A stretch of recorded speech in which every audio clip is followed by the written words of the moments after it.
If you are an FDA-regulated food business, you've likely heard more acronyms related to the traceability rule than you can even name. FSMA 204, CTEs, KDEs, FTLs. But if you haven't yet heard of or gotten involved with PFT, you're missing out.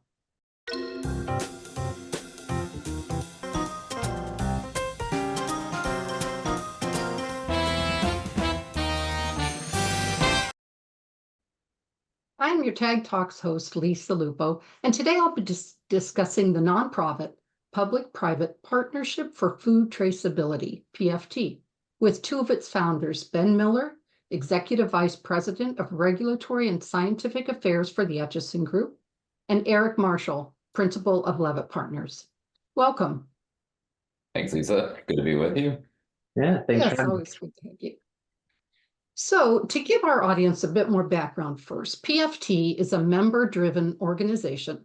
It was founded to bring together all parts of the industry in a collaborative framework to facilitate decision-making on and implementation of interoperable systems for compliance with the traceability rule, for which compliance is due January of 2026. So, Eric, given this very general overview, can you provide more detail on why and how PFT was started and where it is now in the process? Yeah, happy to. So starting with the why, there's a laundry list of reasons for why we decided to work with industry to build out the PFT and the value that it will provide. But maybe to hit a few of the highlights, I think first and foremost, really want to emphasize that there's a lot of good work being done by a lot of really good groups on traceability, right? Groups like PTI and GDST and GS1, going back to your acronym soup, Lisa. And they're doing really good work on parts of traceability or how traceability will apply to a sector or a industry. But what's missing was what Ben often talks about is that town square, right? Where do all those ideas come together and fit into one overarching vision for how all of this works in harmony in an interoperable way to create traceability, especially putting yourself in the shoes of a downstream distributor, even further into a retailer or restaurant shoes, right? Where you're trying to catch all of these different methods and approaches and frameworks. How do you start to provide some level of harmonization and consistency across the industry by creating that comprehensive blueprint? Second, a lot of groups that are meeting and doing, again, good work on this topic are forums for discussion, right? The exchange of ideas and information and discussion of challenges and topics.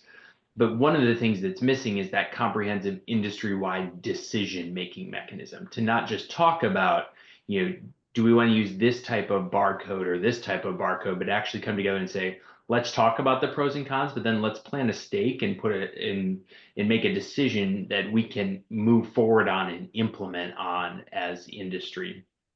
And then finally, I think consistently we've heard over and over that desire for more interaction and collaboration with regulators, FDA, state, local regulators in the development and implementation of the frameworks for traceability. And so structuring this as that public-private partnership will give us that foundation to be able to engage not just in a proposal type of a mechanism with those regulators, but actually sitting down at the table week after week, developing these frameworks together with them in their input. And so those are probably the three that I would draw out as the most important whys. In terms of the how, we've spent a good bit of time over the last 6 months or so with some leaders across industry, helping them just think through and inform how it should be set up and structured and organized. Very important that this is a member-driven, member-led organization, and we brought those members of industry together to shape what it looks like and how it operates. We rolled that out a couple of months ago, and right now we're in a recruiting phase. And so we're super pleased that FDA is committed to being at the table as a public-private partner, along with NASDA and AFDO from a state and local perspective. We have a host of trade associations that have committed to be members of PFT and a number of folks from industry. And we're just in the process now of continuing to move that forward and continuing to build out membership to build that base and get going on the substantive technical work. Okay. So one of the things you've said, and actually the word's been used already a few times in this conversation, is interoperability. So it's considered a key component necessary for full supply chain traceability. But Ben, can you discuss that a little bit more, what it is and why it's important? Yeah, absolutely. I think one of the important things for people to remember, and I often kind of talk about this when we first start talking about traceability, is traceability is really about making sure that the regulatory agencies have the information that they need so they can conduct an investigation. Not a week goes by where there's not, unfortunately, an outbreak where we're doing a traceback or we're seeing that kind of investigation happening. And from a regulator's standpoint, they're starting at the point of just or a retail or a restaurant, where somebody ate, they purchased product, they consumed that product, they got sick. They need enough fidelity and precision in the supply chain to be able to trace individual shipments to those restaurants or retail locations back in the supply chain. And it's by doing so that they're able to triangulate common points of distribution that can explain some of the epidemiologic exposures that we see in an outbreak. So when we talk about interoperability, it's the ability of each trading partner to share that information in a structured way, typically electronically throughout the supply chain at the level of fidelity that's required by the rule and regulation. And as Eric mentioned, in some portions of the supply chain, we've been thinking about this for a while. We talk about, produce traceability initiatives, some of the seafood traceability initiatives that have existed. So at the harvest and processing end of the supply chain, there's more maturity. But when we get to the distribution and retail end of the supply chain, that interoperability, the holiday light strings, I often like to use that analogy too. We plug them together and they don't all light up from kind of a traceability lot code standpoint. So well, the components are there, the ingredients to sort of understand what we need to do exist. It's the how we do it and how we get there and kind of plug those lights in. They all light up. We get full supply chain traceability. That's the piece when we think about interoperability that we're really talking about here. And it gets into technical details, right? So part of the work of the PFT is to bring people with operational and technical expertise around the table in a work group and committee structure and have those technical conversations. This is what we're doing. This is what we're doing. How do we plug those things together? How do we get to the most efficient point from an information sharing standpoint? And as Eric also mentioned, how do we get to agreement, right? Like the food industry or the food supply chain is very diverse in terms of its representation and membership. And, a lot of sectors have been doing it one way and a lot of sectors have been doing it another. So there may not be one, overall solution that people can agree on, but I think we can distill maybe the hundreds of approaches that are out there now down to, a manageable number of approaches that can support that concept of electronic interoperability. Okay, so yeah, given those different approaches that are out there, what differentiates PFT from all those, and are they competitive, or how is that? How do you see that as working? Eric, you want to take that one first and can jump in? Sure. I mean, there's some pieces we've already mentioned, right? About having FDA at the table makes it unique. Having other regulators at the table, the decision-making mechanism is unique. But maybe I'll kind of try to paint the picture for visual folks who, right, are thinking about where does PFT fit in the landscape of others. And I think there's a couple of ways to distinguish it. One is kind of sitting a layer above some of those other work groups and forums that are developing components of traceability, right? Not recreating it, but kind of sitting that layer above and saying, how do all those come together? How does it fit together into one vision or one roadmap? The other kind of visual I would say is sitting at a layer in between the statute and technical standards, right? That's one of the other questions we often get as well. Is this a new standards body? And no is the answer. The goal is to say, how do we define those business and functional requirements that sit between what the regulation says and what then the technical standards support from an implementation perspective? Yeah. Just to build off that, this isn't a new wheel, if you will. Eric and his team at Leavitt have supported a similar public-private partnership on the drug supply side where, Congress back in 2013 passed an act that required traceability in the pharmaceutical industry. So there's good success that's been had in that space. And so really the PFT is really growing out of that experience. food supply, drug supply, different supply chains to be sure, and potentially some different challenges. But from a process standpoint, that has worked well. And so we're taking the learnings from what went well and maybe what, we would improve upon for PFT and bringing that to the table. So yeah, you both mentioned FDA and other government agencies, so be at the table as well. But what will be their role? Yeah, maybe I can speak to that first, kind of building off of Ben's comment, kind of from the drug experience. And Ben would love your perspective as well, kind of on the state and local, having been in those shoes as well. From an FDA perspective, again, I'll kind of draw on that experience that we've seen from the public-private partnership on drug traceability. They are able to engage continuously, right? It's not a request a meeting, wait for a meeting, have a meeting kind of a structure, right? It's kind of a pre-cleared engagement process where they can join and participate in work groups and committees on an ongoing basis. So simply that administrative hurdle and clearing that is one piece of it. I'm not going to overstate it, right? Ultimately, they won't be in a position to endorse or give a rubber stamp to a PFT framework and say, yep, you're compliant if you do this and you don't have any compliance risk. But they will be engaged in the conversation, in my experience, right? Often that's less in a directive way and more in kind of setting guardrails, right? They'll engage, they'll ask questions, and then they'll kind of play referee and throw flags when you start to veer off course, right? And say, that's not going to work, or oh, that's not enough, or think about this other regulation and how that fits in here. So they'll engage in more kind of a guardrail type of a way. And then I think the third piece of that engagement is just from a education, understanding, and awareness perspective as well. As the drug industry, for example, has kind of gotten near the end of their implementation journey and they've been struggling to get all the loose ends tied up in a timely manner, FDA has wrestled with, well, how do we handle the timeline and enforcement and starting to enforce?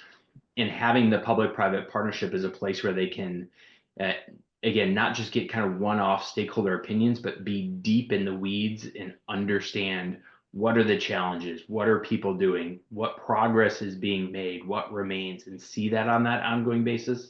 Just gives them a baseline of understanding and visibility to the implementation that helps them kind of approach their regulatory strategy in a way that aligns and complements well to where industry is. But Ben, would love your perspective on that and from a state perspective too. Yeah, no, I think those are all great call outs. And, again, to go back to what I mentioned at the beginning, really we're creating, or, the rule requires this information to be created for the consumption of the regulatory community, right? So for FDA, so for states that are doing these types of investigations. So allowing them to sort of see what's happening in the kitchen, if you will, in terms of, how we're proposing to put things together and allow them to weigh in and say, oh, that makes sense, or that may create some issues if that's the route that you're going to take. So as Eric said, throw some flags rather than necessarily participate. It should be clear, the purpose of the PFT isn't to look from a policy standpoint at the way that the rule is written. It's about the technical implementation of the rule as it's written today, and that's the important part about having technical experts from FDA and from states and entities like AFDO and NASDA participating so that they get to be part of that process. They're in a collaborative role. They aren't true members of the PFT, and we can talk a little bit about kind of membership and that structure in more detail as we go along. But we think it's critically important, and I think a great call out by Eric. We'll have standing meetings. Those regulators will be able to participate. It won't be kind of a one-off trying to find time on people's calendars. We'll have work groups working on specific products, so that should drive efficiency and hopefully outcomes, especially knowing that currently the compliance time frame is January 20th, 2026. Right, well, let's go ahead and cross over to members. So why would I, as a food business, whether I'm required to comply with the rule or not, why would I want to join PFT? Ben, you want to go first? Yeah, I think what we've seen in working with the clients that we have in this space is that while there may be a good understanding of the rule and the requirements for them and kind of what needs to happen within what I call their four walls around traceability, it again gets back to that next step. And, Eric mentioned collaboration. And if people have listened to the recent Reagan Udall kind of webinar in early October of 2024 on what their findings were around challenges in implementing kind of traceability. Really, it comes down to that. So this is really meant to be a collaborative forum by which we can share information, because at the end of the day, these KDEs have to be passed throughout the supply chain, right? So if I'm creating them, I need to know that you can receive them, or if I'm receiving them, whoever's sending them to me needs to know that I can take them in a way that's efficient and is going to meet the requirements of the rule and the regulation. And again, when FDA comes, or when a state regulator comes and asks for this information in the future, you have 24 hours to produce it, and the request is to produce it into a sortable spreadsheet. So it's a new paradigm in terms of just the way that the data needs to be extracted and shared with regulatory agencies. So there's a lot that we know we need to do. And really the purpose and the reason why I think people should be interested in membership is getting into those details with their peers in the supply chain to make sure that everyone is essentially as aligned as they can be. And I think that message makes a lot of sense. Conversations that we have with our clients at conferences, that's what people want. And they do say, hey, wouldn't it be nice if there was some place to go where we could collectively figure this out? And, we often say, well, there is, and it's the PFT. We certainly welcome you to come and join. So, that's the work that's going to start up here over the next weeks and months, knowing again that we're working against a short clock here at this point. But I'll turn it over to Eric if he's got anything to add. Yeah, the collaboration piece, absolutely. And I would just kind of underscore as well with that decision-making component again as well. I think as Ben, you and I have talked to organizations, we've been at a lot of conferences lately, you continue to have those conversations. It seems like we keep hearing a few things. People are waiting for, either they're waiting for that aha moment where all of a sudden the light bulb goes off and they say, oh, if I do this, everything else will fall into place. Or they're waiting for FDA to say, here's the exact way to go do it. And I don't think either of those is going to happen. Or what we're seeing too, right? I think the third thing that we often see is organizations just kind of really trying, right? But just kind of spinning their wheels in their own little bubble or their own organization, trying to figure it out. And, sometimes at the end of the day, it's better to come together as a collective industry and get quick alignment and agreement on a B+ answer than it is to spin your wheels for months and months to try to figure out the A+ answer for your organization, right? So I think there's a lot of value in just being able to say, let's come together and put some stakes in the ground, say, this is what we believe in and how we're going to move forward, and give people that kind of decisive point to be able to begin their implementation and implement off of it.